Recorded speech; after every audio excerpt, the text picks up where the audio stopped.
The night Ethan Whitmore threw the divorce papers in her face, Naomi Brooks learned something every woman should know. Some men do not leave when they stop loving you. They leave when they think you have forgotten your worth. The chandeliers above her glowed like frozen stars, pouring gold across the marble floor of the Whitmore estate, the same floor she had once crossed barefoot on Sunday mornings with a cup of coffee in one hand and fresh lilies in the other. The house had always looked flawless at night. Tonight, it looked like a stage built for humiliation.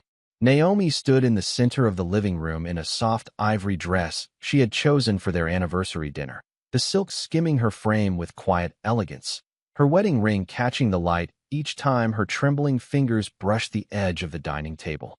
Candles flickered beside untouched plates. A bottle of Napa Valley Cabernet waited in a silver cradle. The air still carried the scent of rosemary, butter, and the lemon glaze she had spent 2 hours perfecting because Ethan used to say no one made sea-bass the way she did. Used to. The front doors had opened with a force that made the flames quiver. Ethan stepped inside in a charcoal suit that still held the cold of the November air, his expression sharp, composed, almost bored. He did not kiss her cheek. He did not notice the table. He did not say he was late. He only walked forward, a leather folder in his hand, and behind him came a woman Naomi had seen before only in fragments. A laugh in the background of a call, a lipstick mark on a crystal glass, a name deleted too quickly from his phone. Vanessa Cole entered the house as if she had been invited by fate itself, tall and polished in a cream coat, one manicured hand resting lightly on the banister like she was already measuring the place for herself. Naomi felt the room change temperature. Ethan stopped 3 feet away from his wife, opened the folder, and tossed the papers onto the glass coffee table so hard they slid across its surface and fanned open like a cruel deck of cards. Divorce petition. Property transfer agreement. Signature lines waiting like little graves. Naomi stared at the pages, but it was his voice that cut deepest, cool and flat, stripped of every memory they had ever made under this roof. Sign them, he said. For a second, she did not move. Somewhere in the kitchen, the copper clock ticked with painful precision. Naomi lifted her eyes slowly, her face still, her spine straight. "What is this?" she asked, though she already knew. Ethan glanced toward Vanessa, not with shame, but with the confidence of a man who had decided kindness was optional. Then he looked back at Naomi and delivered the sentence that would split her life cleanly in two. "My girlfriend deserves this house." The words landed harder than a shout. Vanessa's lips curved into something almost like pity, which somehow felt worse. Naomi looked around at the soaring windows, the custom fireplace, the framed black and white wedding portrait above the mantel, the home she had filled with warmth while Ethan filled it with absence. Every room held her fingerprints. Every corner carried the shape of her care. And yet in that moment, standing beneath the crystal light with the papers glowing white against the glass, Naomi understood the truth with terrifying clarity. Ethan had not just brought another woman into her marriage. He had brought her into her home, into her memories, into the story Naomi had once believed was sacred. And the most dangerous part was not that he had betrayed her. It was that he expected her to break where he stood. Naomi did not reach for the pen. She did not touch the papers again. Instead, she looked at Ethan the way a person looks at a building after the first crack runs through the foundation, calm on the outside, even while something deep and structural gives way. Vanessa remained near the staircase, wrapped in pale wool and satisfaction, her perfume drifting through the room in soft, expensive notes that did not belong in Naomi's home. The candles on the dining table burned lower, throwing gentle shadows across the linen runner Naomi had ironed that afternoon, across the silverware she had polished by hand, across the place cards she had written in gold ink as if love were still something that could be prepared and served on time. "You brought her here," Naomi said at last, her voice so steady that it startled even her. Ethan slid one hand into his coat pocket and gave a small shrug, the kind he used in board meetings when dismissing problems he considered minor. "There is no point pretending anymore." Naomi let the silence sit between them. It was a different kind of silence than the ones that had filled this house over the past year. Those silences had been uncertain, full of late arrivals and unfinished explanations, of elevator doors closing too quickly and phone screens turned face down. This silence was clean, merciless. It told the truth without needing to raise its voice. Her eyes moved to the wedding portrait above the mantel. She remembered the day it was taken, the August heat, the church bells, the way Ethan had looked at her then as if she were the answer to every question he had ever carried. Back then, he had not yet learned how easy it was to confuse admiration with ownership. Naomi crossed the room slowly and lifted the frame from the mantel with both hands. She did not drop it. She did not break it. She only studied it for a moment, then turned it face down on the console table. Vanessa shifted uncomfortably, as if the simple gesture had unsettled her more than anger ever could. "Do not be dramatic," Ethan said, though there was a faint edge in his tone now. Naomi turned back toward him. "Dramatic?" she repeated softly. "You walked into the house I made into a life and announced that another woman deserves it more. I have not even raised my voice." Ethan exhaled through his nose, impatient. "The house is in my name, Naomi." The sentence landed like polished steel. Not loud, not emotional. Certain.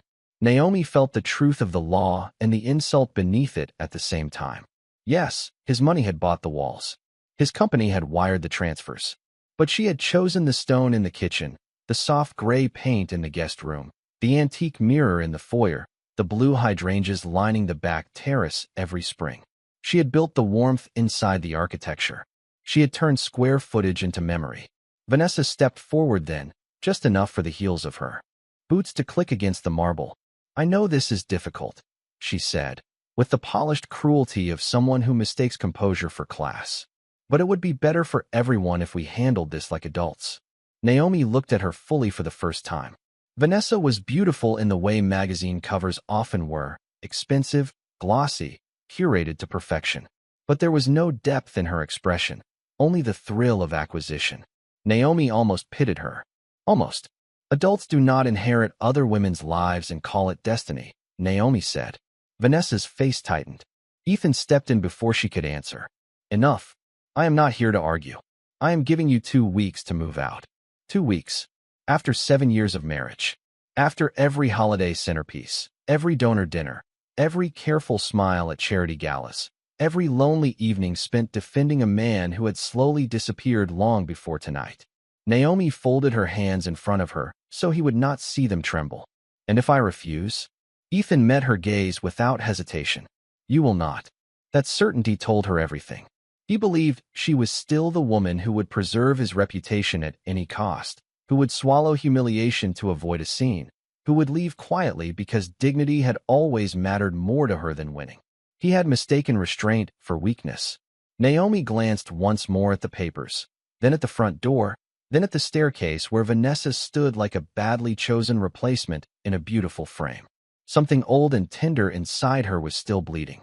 But something else, something harder and brighter, had begun to wake. "You are right about one thing," she said, reaching for the candle snuffer at the table and extinguishing the flames one by one until the room lost its warmth. "I will not stay where I have already been erased." The next morning arrived without mercy. Pale winter light slipped through the tall windows of the guest room, where Naomi had spent the night fully dressed, her ivory silk now wrinkled at the waist, her earrings still resting against her neck like remnants of another woman's life. She had not slept. The house had made too many sounds she knew too well. The low hum of the refrigerator in the chef's kitchen, the soft ticking of the hallway clock, the distant whisper of water moving through pipes behind imported Italian stone. Once, those sounds had meant safety. Now they sounded like a countdown. Naomi rose before sunrise and stood for a long moment beside the window, her arms folded tightly against the chill. Beyond the glass, the back garden lay silent beneath a faint silver frost. The wrought iron chairs on the terrace were dusted white. The hydrangea beds she had planted 3 springs ago were bare and disciplined, waiting for a season that knew how to return. She wondered if people were anything like that. If there was such a thing as bloom after ruin. Downstairs, she found the dining table exactly as she had left it. 2 untouched plates, half-melted candles, a bottle of wine still breathing into the empty room. Ethan had gone to the office early, according to the house manager, with the brisk efficiency of a man who believed endings could be delegated. Vanessa had not stayed the night, which somehow made the insult cleaner, more strategic, less impulsive and therefore harder to forgive. Naomi stood at the edge of the table and began clearing the dishes one by one. She moved slowly, almost ceremonially, carrying each plate to the sink, folding each linen napkin with measured hands, wiping away the proof of a dinner that never happened. She refused to leave the wreckage of her own hope behind for someone else to witness. When she reached for the place cards, her fingers paused over Ethan's name. The gold ink shimmered beneath the kitchen light. Mr. and Mrs. Ethan Whitmore. She stared at the words until they blurred, then dropped both cards into the trash. By 8 o'clock, she had called a lawyer.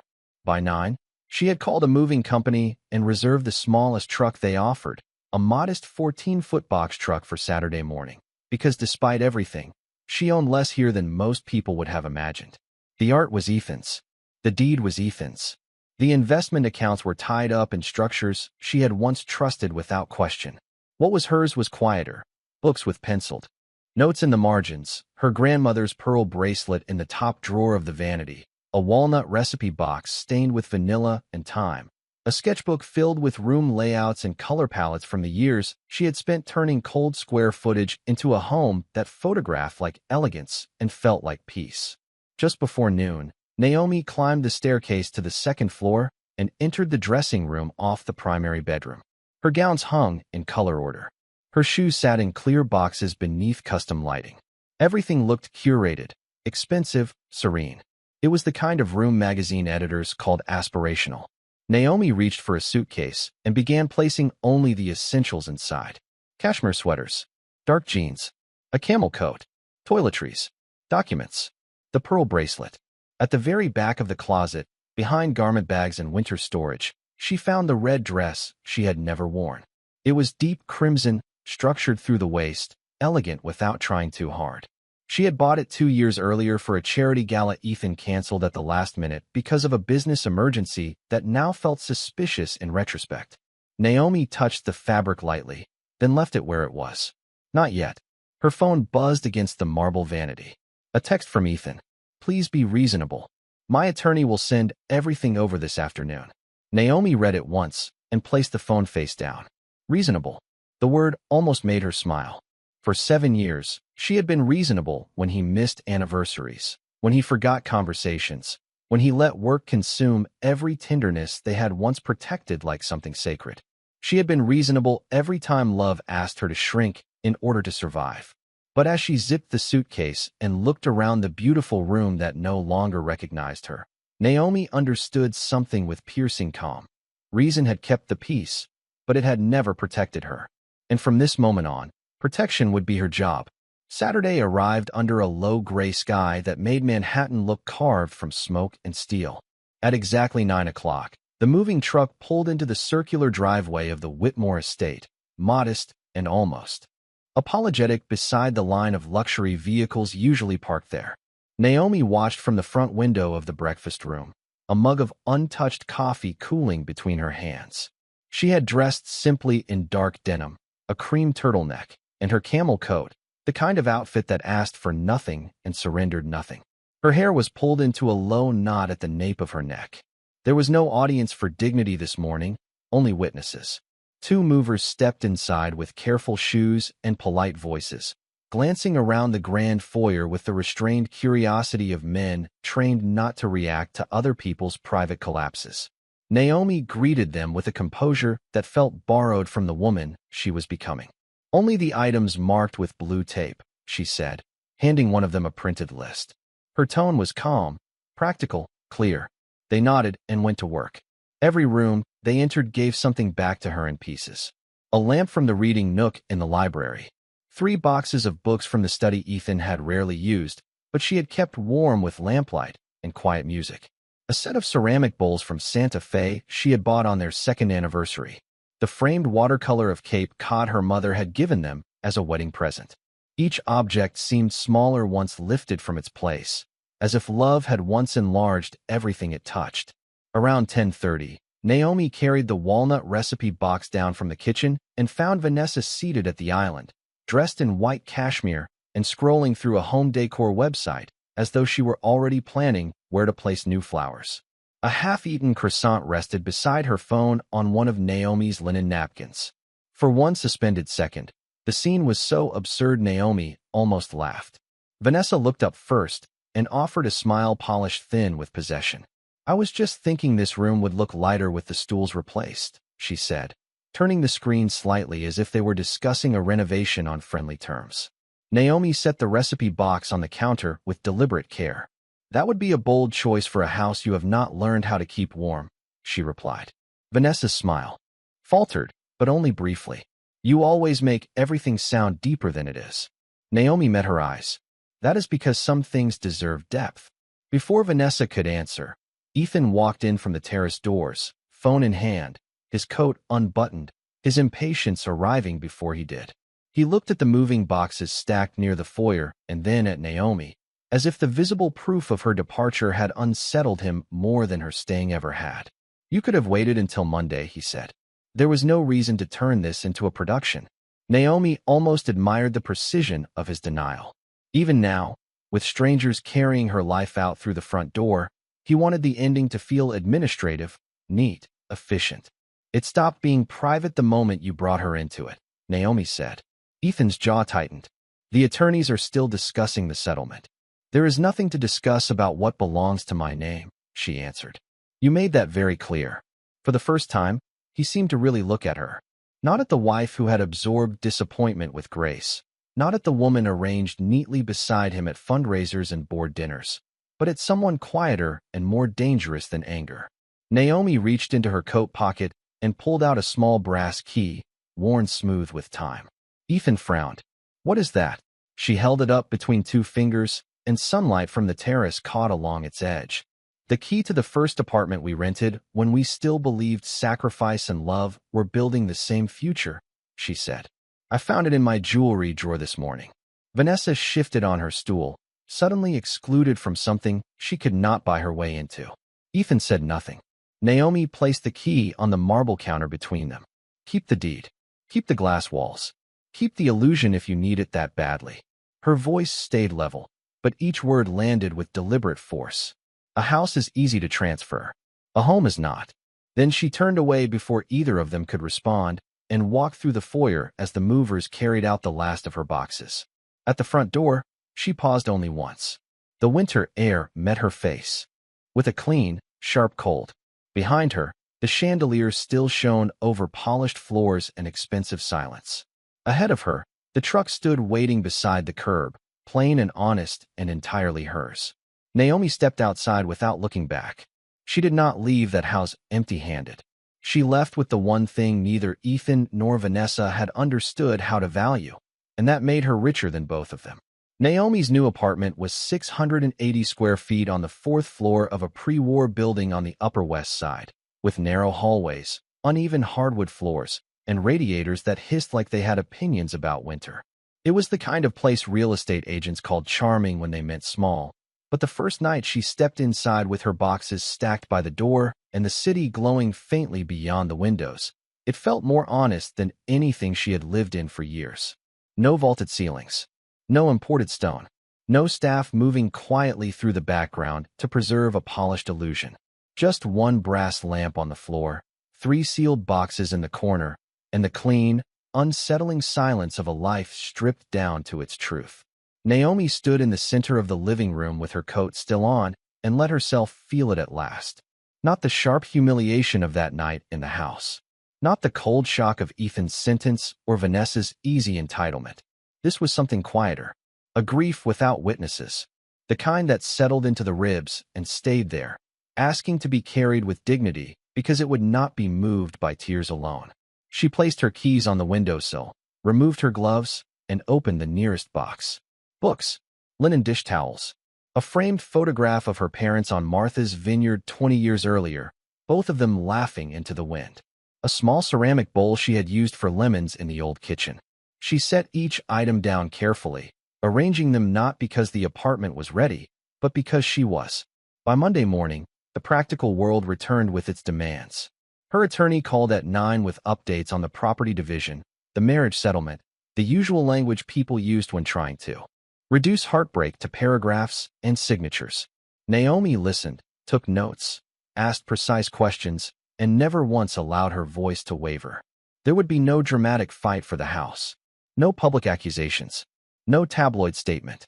Ethan could keep the deed, the press-friendly image, the woman who mistook possession for victory. Naomi wanted something else now, something quieter and infinitely more difficult to build. She wanted a life that could not be removed from her by a man with a folder and a colder conscience. That afternoon, she unpacked her sketchbooks and spread them across the kitchen table, which was also her desk, her planning station, and, for now, the center of everything. Page after page held years of forgotten instinct. Room layouts, lighting notes, fabric pairings, sketches of intimate spaces designed not for display, but for emotional repair. Naomi had always known how a room should feel before she knew how it should look. It had been her secret language, one Ethan had admired when it benefited him and ignored when it belonged fully to her.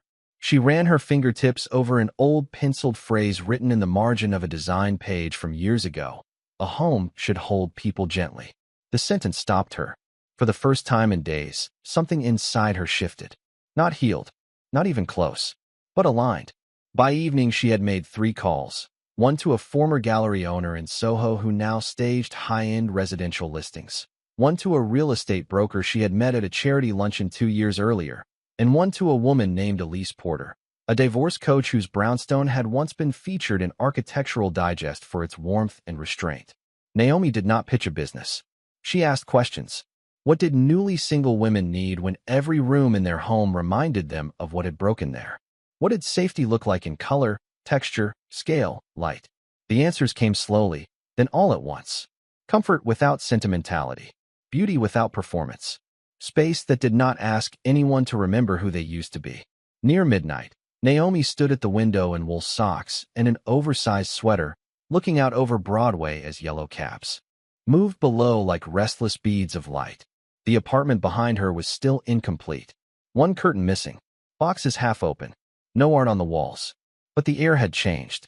It no longer felt like exile. It felt like a beginning too proud to announce itself yet. Ethan had taken the grand house because he thought value lived in square footage, glass, and title. He had never understood that Naomi's real gift was rarer than ownership. She did not just decorate spaces. She gave broken people somewhere to breathe. And in a small apartment with old floors and stubborn heat, she began, quietly, to build the first room of her return. Winter softened into early spring almost without permission. By March, Naomi's apartment no longer looked temporary. The curtains were finally hemmed. The kitchen shelves held ceramic bowls in quiet earth tones. A cream throw rested across the arm of a vintage chair she found in Brooklyn and restored herself over 2 patient weekends with sandpaper, linen oil, and the kind of concentration that kept sorrow from getting too loud. The place was still small, still imperfect, still prone to rattling whenever the subway passed beneath Broadway, but it had begun to reflect something stronger than comfort. It reflected authorship. Naomi had stopped trying to recreate what she lost. Instead, she was learning how to design from what remained. Her first paying client came through Elise Porter on a rainy Tuesday in April. A woman in her late 40s named Rebecca Lang, recently divorced after 22 years of marriage, living alone for the first time in a Tribeca loft that looked like a showroom and felt like a waiting room. "I do not know how to be in my own home anymore," Rebecca admitted over coffee, her hands wrapped around the mug as if warmth had become something she had to request. Naomi did not offer sympathy too quickly. She understood by now that people in pain did not always need to be comforted. Sometimes they needed to be seen with precision. She walked the loft quietly, noticing what Rebecca could not. The oversized sectional chosen for entertaining, but never for rest. The steel and glass dining table too formal for healing. The walls, painted a fashionable pale gray that flattened every emotion into silence. "Nothing in this room allows you to exhale," Naomi said gently. Rebecca stared at her for a moment, then laughed through sudden tears. "That is exactly it." Naomi did not begin with furniture.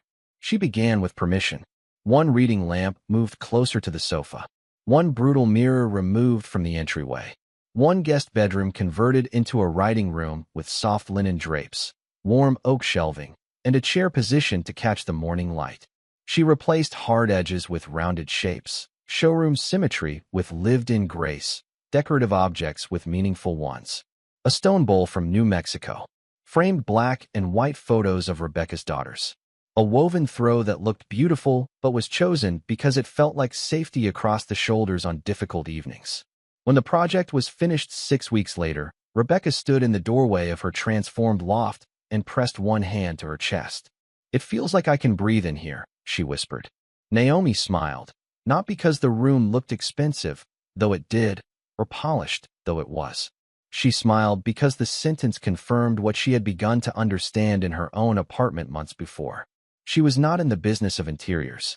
She was in the business of emotional return. The referrals came quietly after that, then steadily. A widow on the Upper East Side, whose townhouse still held too much grief in every hallway. A newly separated tech executive in Greenwich who wanted her house to stop feeling like an argument. A boutique hotel owner in Charleston who asked Naomi to redesign 3 suites around the idea of rest without loneliness. She worked from her kitchen table at first, then from a rented studio with tall windows in Soho, its white walls lined with fabric samples, wood stains, and handwritten notes taped beside floor plans. On the frosted glass door, in understated serif lettering, appeared the name she had chosen after weeks of resisting its truth, Brooks House Studio. The morning the sign went up, Naomi arrived wearing the red dress. Not because she needed anyone to see it, and not because revenge had dressed itself as glamour. She wore it because the woman who had bought that dress 2 years earlier had been waiting inside her all along, elegant, wounded, unfinished, and far stronger than anyone had realized. The crimson fabric moved like certainty as she stepped into the studio and set her leather portfolio on the desk.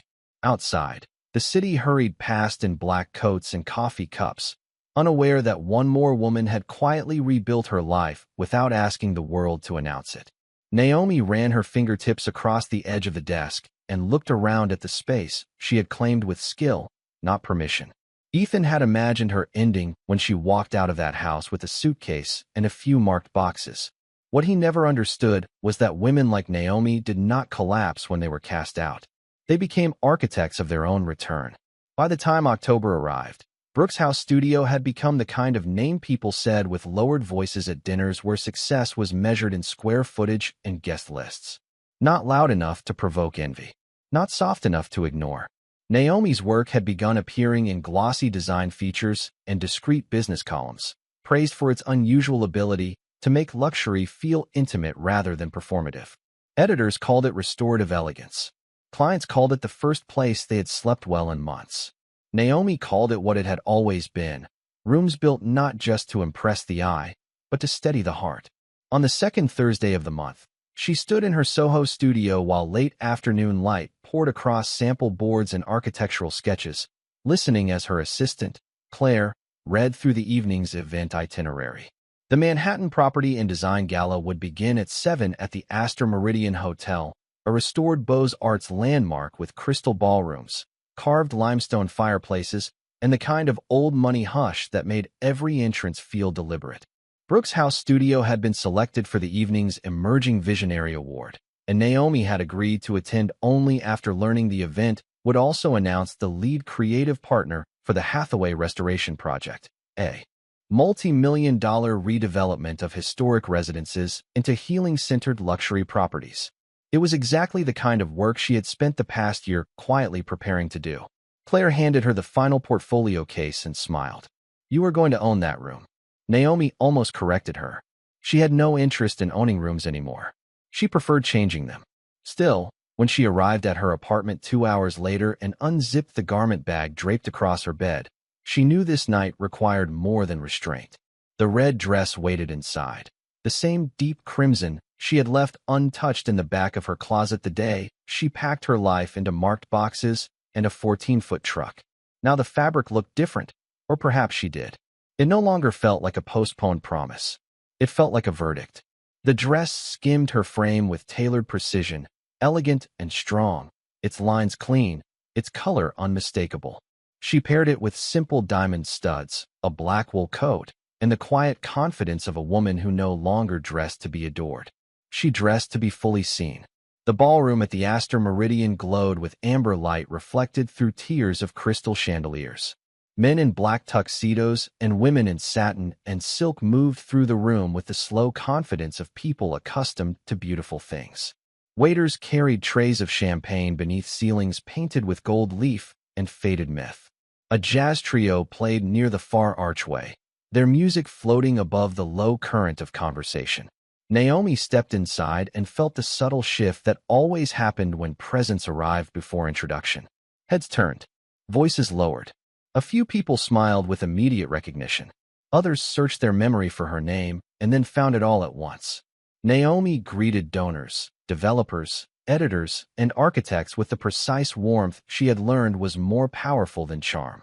She was speaking with a preservation consultant near the grand staircase when she felt it, not a touch, not a sound, only that unmistakable awareness of being seen by someone who knew an older version of you. She turned. Across the ballroom, just beyond a towering arrangement of white roses and black calla lilies, Ethan Whitmore stood beside Vanessa. He looked almost exactly as he had a year ago, broad-shouldered in a custom tuxedo, dark hair perfectly kept, one hand resting around a champagne glass he was no longer drinking. But the difference was in his face. The confidence was still there, polished and expensive, yet something underneath it had thinned. Surprise, certainly, but also the quieter wound of realization. Vanessa followed his gaze and saw Naomi a fraction of a second later. Even from across the room, Naomi could read the change in her posture. She straightened too quickly, then smoothed one hand over the pale silver gown she wore as if fabric could restore control. Naomi held their gaze only a moment before turning back to the consultant in front of her and continuing the conversation without a hitch in her voice. That, more than the dress or the room or the year between them, was what reached Ethan in the sharpest place. Not that she looked radiant, not that she belonged there, but that she no longer moved around the fact of him at all. An hour later, as the crowd gathered near the stage for the evening's main announcements, Naomi stood beneath the gilded ceiling with her portfolio in hand and the city's most influential developers within earshot. Behind the curtain, the event chair prepared to announce the shortlisted creative leads for the Hathaway project. Somewhere in the ballroom, Ethan was still watching. He had once believed the story ended the moment she walked out of his house. Tonight, under crystal light and the hush before a public decision, he was about to learn what men like him learned too late. A woman dismissed in private could still return in public as the standard by which the whole room would be measured. The room dimmed by a single degree as the event chair stepped to the podium, the kind of subtle lighting change only old luxury hotels knew how to execute with grace. Conversation softened. Crystal glasses stilled. Naomi stood near the front with Claire just behind her, the leather portfolio resting lightly against her side, her red dress catching the amber light in slow, deliberate flashes.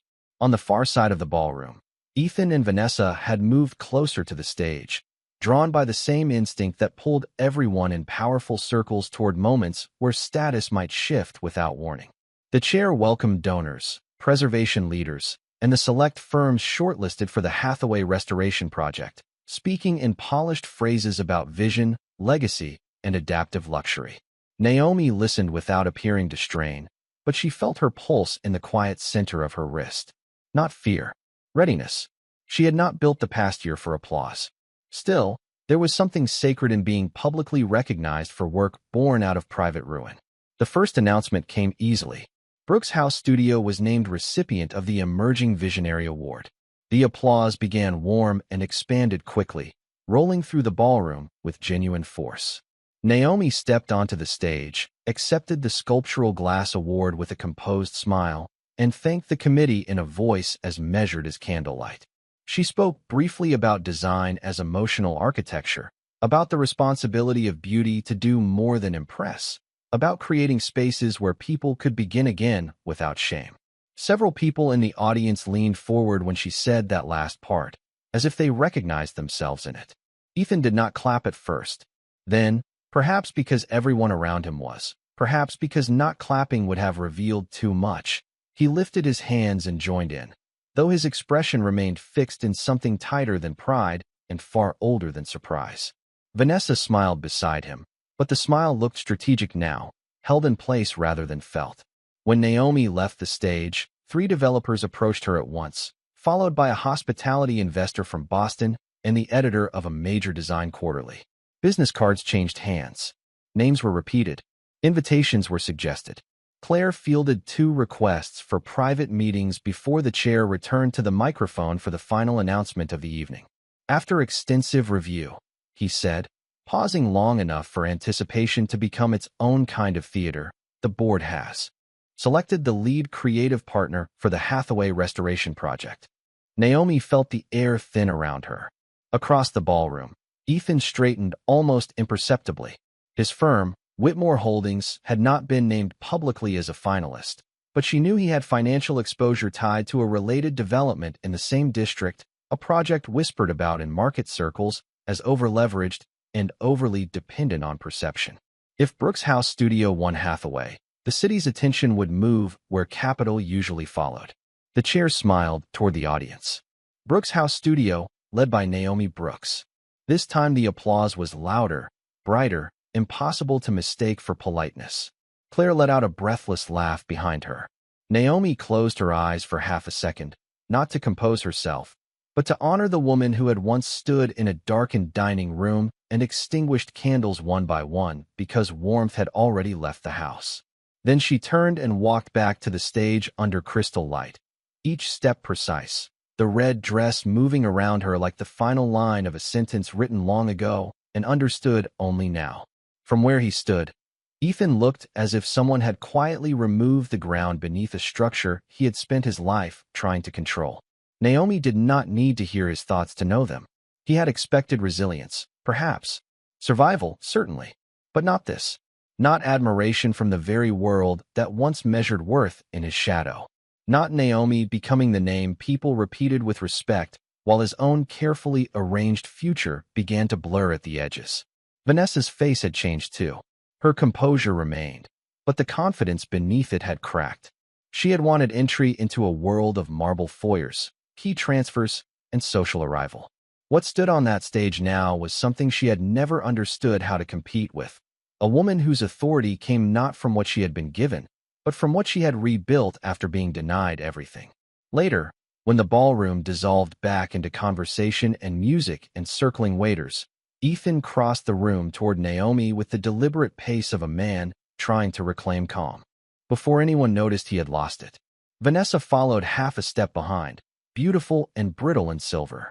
Naomi saw them coming, accepted congratulations from one more architect, and then turned to face the 2 people who had once mistaken her silence for surrender.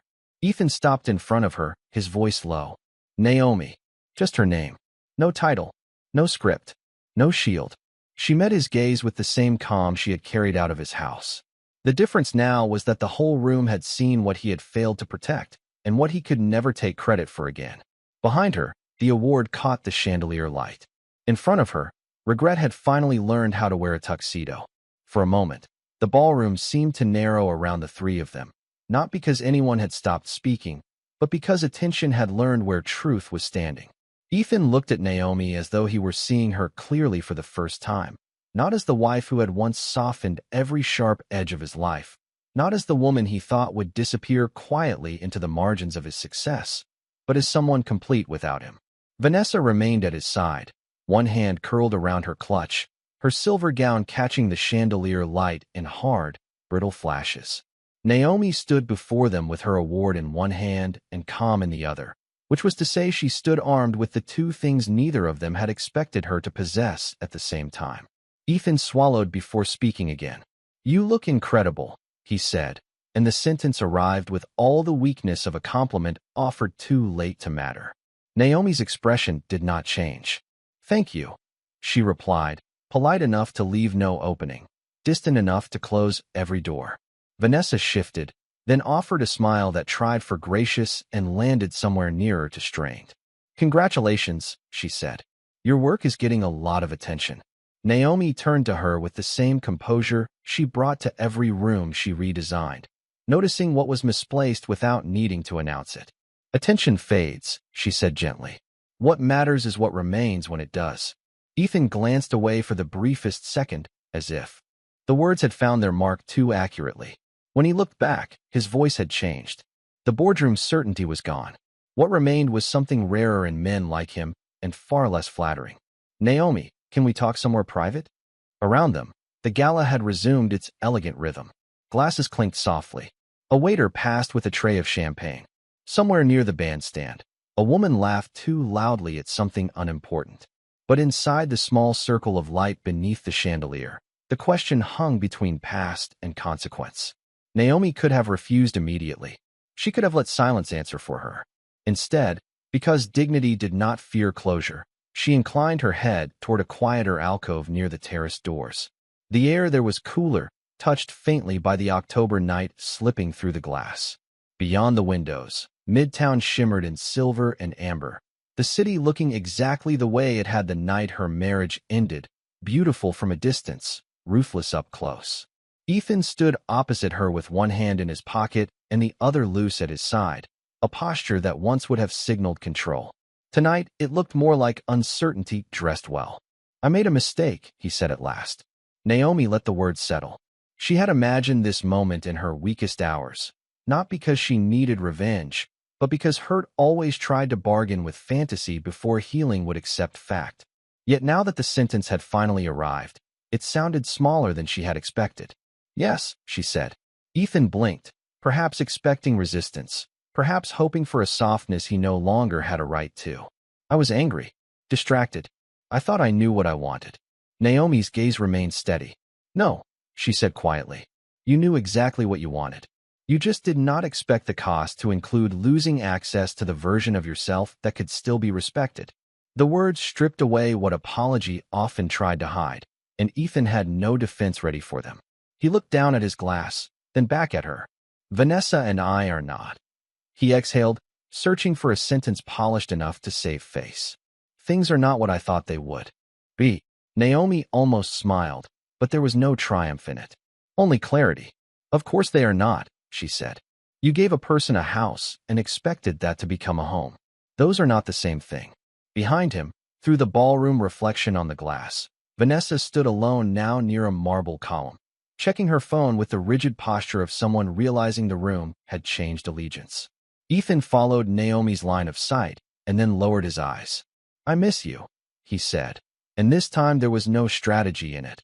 Only the rawness of a man confronting the emptiness inside everything he had chosen. Naomi felt the old ache stir, not love, not anymore, but grief for the life she had once believed could be protected by loyalty alone. She answered him with the gentleness people reserve for truths that cannot be softened. "You do not miss me, Ethan. You miss the way I made your life feel when you still had me in it." His silence confirmed what words could not repair.